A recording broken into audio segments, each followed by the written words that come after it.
Fisherman caught a beautiful young woman and kept her for himself, but her sea husband came for her.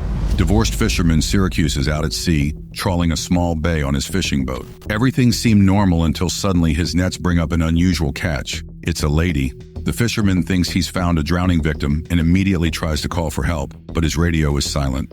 In the meantime, the stranger starts showing signs of life. Syracuse frees the unexpected catch, administers first aid to the woman, and takes her to the cabin to warm up. The stranger can't remember her name and doesn't want anyone to see her. She also flatly refuses to go to the hospital. After a short conversation, Syracuse decides to hide the lady at his mother's house. His gypsy mother lives in a secluded place, and no one will disturb the girl there. The stranger agrees, and the fisherman leaves to finish his business. Syracuse goes to town to take his disabled daughter, Annie, to the medical office. The girl is too weak to walk and moves around in a wheelchair. Her kidney has failed, and she constantly needs dialysis. Only a transplant can save her, but there's no compatible donor.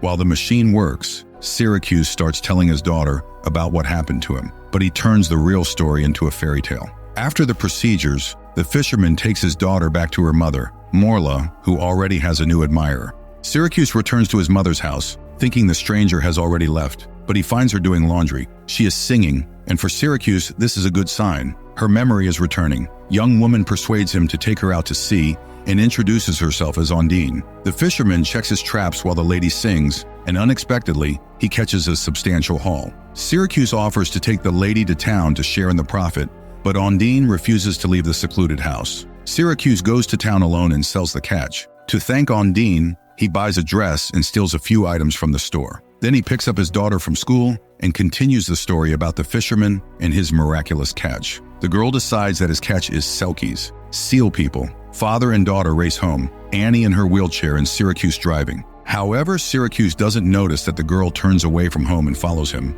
discovering that her father's story wasn't made up. Syracuse gives the dress to Ondine, and then he offers for her to stay at his house as long as she needs. The girl goes to the library for new books, while Syracuse decides to confess. He tells the priest that he hasn't drunk in over 2 years and laments that his wife is still fond of alcohol. He also mentions his catch, but the priest doesn't believe him. Reaching the books, the girl reads about selkies, magical creatures from Scottish folklore. These beings belong to the seal folk, but can shed their skin and walk on land in human form. In the morning, Annie heads to her grandmother's house and finds Ondine swimming in the sea. She talks to the lady and says she knows everything. She also shares her guesses that Ondine is not human, but a selkie. Then Annie offers her friendship, hoping the magical creature can cure her illness. Syracuse also starts to get interested in magical creatures and goes to the library, but his daughter has already taken all the books about them. The girl heads home and meets a group of children her age on bikes. They tease her, ask to ride her wheelchair, and end up driving it into the water. The battery gets wet, and the girl has to push the chair home herself. Meanwhile, Syracuse finds Ondine on a floating raft in the sea and invites her to go fishing. She agrees, but when a boat with passengers passes by, she hides while steering with her foot. The lady starts singing again, and the net fills with fish that it hadn't caught before. The catch is salmon, but its fishing is prohibited. Suddenly, inspectors board the boat, inspect the catch, and demand explanations. Syracuse has to show the salmon nets in the hold. There, the inspectors also find Ondine. After the inspectors leave, Ondine agrees to be seen by other people in the town. Syracuse takes her with him to sell the fish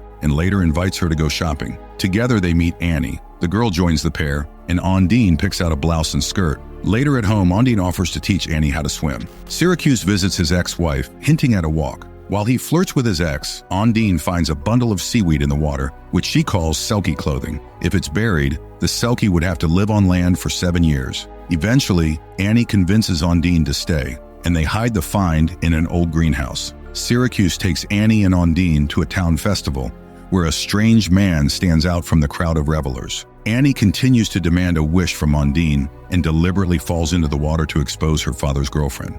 The girl rushes to help and saves the child. On land, the young blackmailer tells her father that Ondine can breathe underwater and that she fell into the water because her brakes failed. Returning his daughter to her mother, Syracuse and Ondine head home. The fisherman tells that he got the nickname Circus when he used to drink with his wife. But when the girl fell ill, he decided to quit drinking, and his wife kicked him out of the house. Meanwhile, at Annie's house, they discuss Ondine. The stepfather recalls a man who asked about the girl and called her by a completely different name.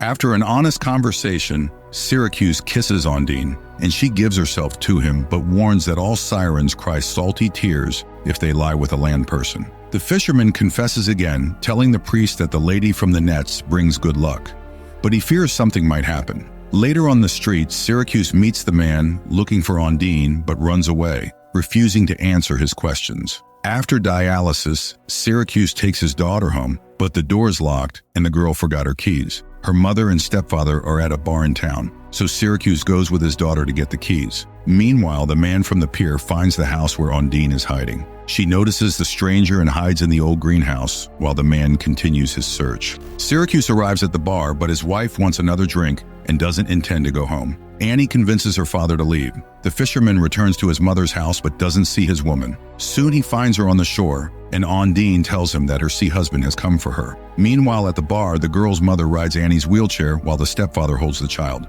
After this, she drunkenly gets behind the wheel and the family gets into an accident. Syracuse and Ondine are in town at the time. They notice the incident and the familiar car. Syracuse rushes to the accident scene and sees the ambulance. Fortunately, Annie is unharmed, but the stepfather has sustained life-threatening injuries. His kidney, however, is a perfect match for the girl. The doctors quickly prepare Annie for the transplant, and while the operation is underway, the stranger meets Ondine. He admits that he was driving and is responsible for the accident. He asks Ondine to go with him, but she refuses. Annie wakes up, and Syracuse convinces his frightened daughter to rest a bit. Later, the girl's mother and a few friends scatter Alex's ashes into the sea. Syracuse's ex-wife offers to let him take the girl, but she conditions it on the siren leaving him. After the funeral, Maura forces Syracuse to toast the deceased, and Syracuse gets drunk. Alcohol clouds the man's mind, and he tries to return Ondine to the sea, but she resists. In the end, the fisherman deceives Ondine and leaves her on the shore, sailing away on his boat. Ondine waits a bit,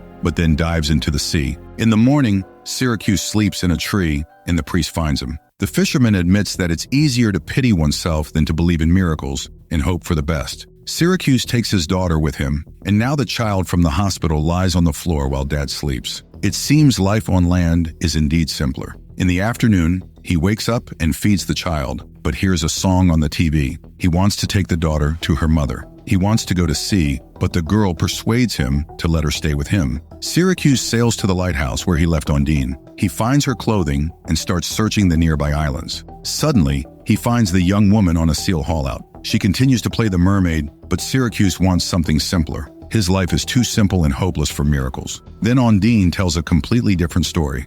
It turns out she and her accomplice were smuggling drugs.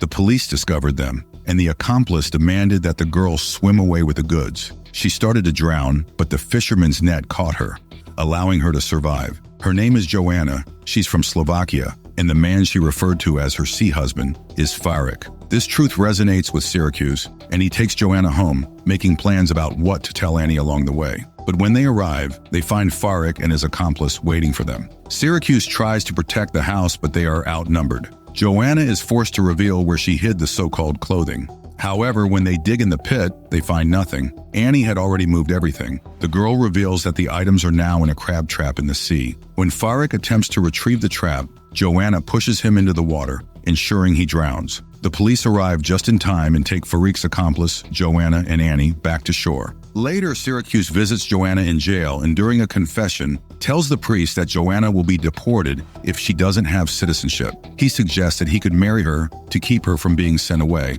and so Annie is seen adjusting the veil of her future stepmother. She tells the priest she's very happy. After all, if Joanna hadn't turned out to be human, her father would have had to marry a selkie, which means a seal.